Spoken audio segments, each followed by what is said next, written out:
आदम अलैहिस्सलाम का वाक़या सुनेंगे। आदम अलैहिस्सलाम अल्लाह के पहले नबी और पैगंबर थे जिन्हें अल्लाह ने खुद अपने हाथों से बनाया और हम सारे इंसान उन्हीं की नस्ल हैं। तो चलिए शुरू करते हैं with the real life story of prophet आदम अलैहिस्सलाम।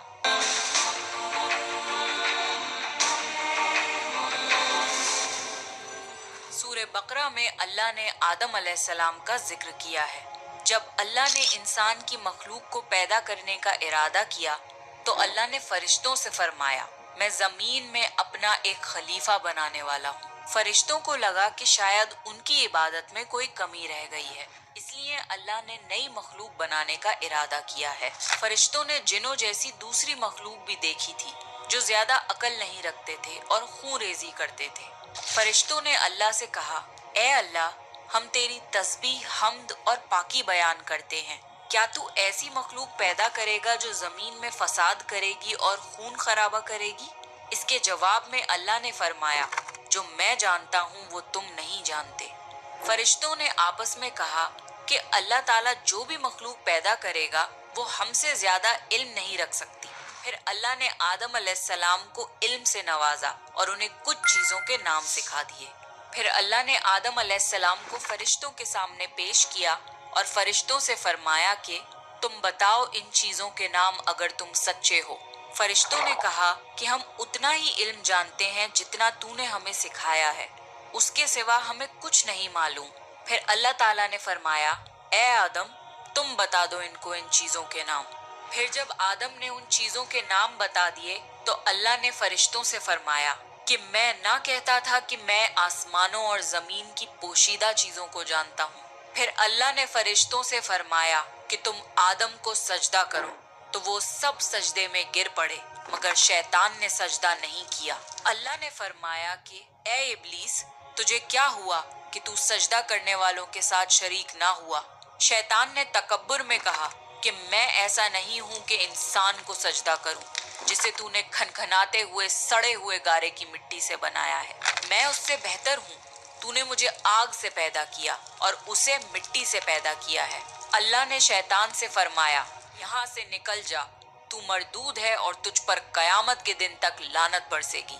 शैतान ने कहा, मुझे कयामत तक मोहलत दे। अल्लाह ने फरमाया कि तुझको मोहलत है। शैतान ने अल्लाह से कहा कि तूने मुझे गुमराह किया है। मैं कसम खाता हूँ कि मैं इंसान की सीधी राह पर बैठूंगा, फिर मैं उन पर हमला करूंगा, उनके आगे से भी, पीछे से भी, दाएं से भी और बाएं से भी, और उनमें से अक्सर को तू शुक्रगुजार नहीं पाएगा। अल्लाह ने फरमाया, तू यहाँ से निकल जा जलीलो ख्वार। जो उनमें से तेरा कहना मानेगा तो मैं जरूर तुम सब से जहन्नुम को भर दूंगा। बेशक मेरे खास बंदों पर तेरा जरा काबू नहीं चलेगा। जन्नत की सारी नेमतों के बावजूद आदम अलैहिस्सलाम जन्नत में अकेला महसूस करते थे। फिर अल्लाह ने हव्वा अलैहिस्सलाम को बनाया ताकि आदम अलैहिस्सलाम उनसे सुकून पा सकें। अल्लाह ने फरमाया, ए आदम, तुम और तुम्हारी बीवी जन्नत में रहो, फिर जिस जगह से चाहो तुम दोनों खाओ, लेकिन उस दरख्त के पास मत जाना वरना तुम जालिमों में से हो जाओगे। फिर शैतान ने उन दोनों के दिल में वसवसा डाला और कहने लगा, तुम्हारे रब ने तुम दोनों को इस दरख्त से इसलिए मना किया था कि तुम कहीं फरिश्ते ना बन जाओ या कहीं हमेशा जिंदा रहने वालों में ना हो जाओ। और शैतान ने कस्में तक खा ली कि वो उनका खैर ख्वाह है। बस मरदूद ने धोखा देकर उनको दरख्त की तरफ खींच ही लिया। जब हजरत आदम और हव्वा अलैहिस्सलाम ने दरख्त के फल को खा लिया तो उनके सतर की चीजें खुल गईं और वो दरख्तों के पत्तों को तोड़ तोड़ कर अपने ऊपर चिपकाने लगे और सतर छुपाने लगे। फिर अल्लाह ने उनको पुकारा और फरमाया, क्या मैं तुम दोनों को इस दरख्त से मना न कर चुका था और ये न कह चुका था कि शैतान तुम्हारा खुला दुश्मन है? हजरत आदम और हव्वा अलैहिस्सलाम ने कहा कि ए हमारे रब, हमने अपने ऊपर जुल्म किया और अगर आप हमें ना बख्शेंगे और हम पे रहम ना फरमाएंगे तो फिर हम तो जरूर तबाह हो जाएंगे। अल्लाह ने फरमाया कि तुम सब जन्नत से नीचे उतर जाओ, अब से तुम एक दूसरे के दुश्मन हो और तुम्हारे लिए जमीन पर रहने की जगह है और एक मुद्दत तक नफा हासिल करना। अब तुमको वही जिंदगी गुजारनी है और वहीं मरना है और वहीं फिर से पैदा होना है।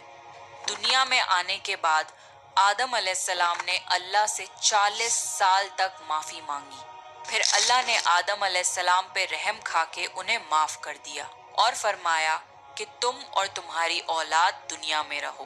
اور یہ بات یاد رکھو کہ جب میری طرف سے کوئی نبی ہدایت لے کر تمہارے پاس آئے تو تم اس کا کہنا ماننا، اور جو لوگ میرے نبیوں کی بات کو نہیں مانیں گے اور ہماری آیتوں کو جھٹلائیں گے وہ دوزخ میں جائیں گے اور ہمیشہ اسی میں رہیں گے. پھر حضرت آدم اور حوا علیہ السلام دنیا میں رہنے لگے. انہی سے انسانوں کی نسل شروع ہوئی. آدم علیہ السلام تقریباً 900 سال زندہ رہ کر وفات پا گئے. قرآن کے اس واقعے سے ہمیں یہ ہدایت ملتی ہے کہ جب شیطان نے غلطی کی تو اس نے معافی مانگنے کی بجائے تکبر کیا اور اللہ کو ہی اپنی گمراہی کا الزام دیا.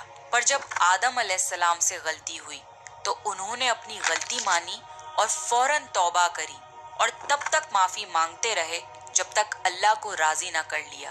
آدم علیہ السلام کی سنت یہ ہے کہ جب انسان سے غلطی ہو جائے تو وہ اللہ سے اپنے گناہوں کی معافی مانگے اور اپنے رب کو منا لے. بے شک اللہ بہت معاف کرنے والا، بڑا مہربان ہے.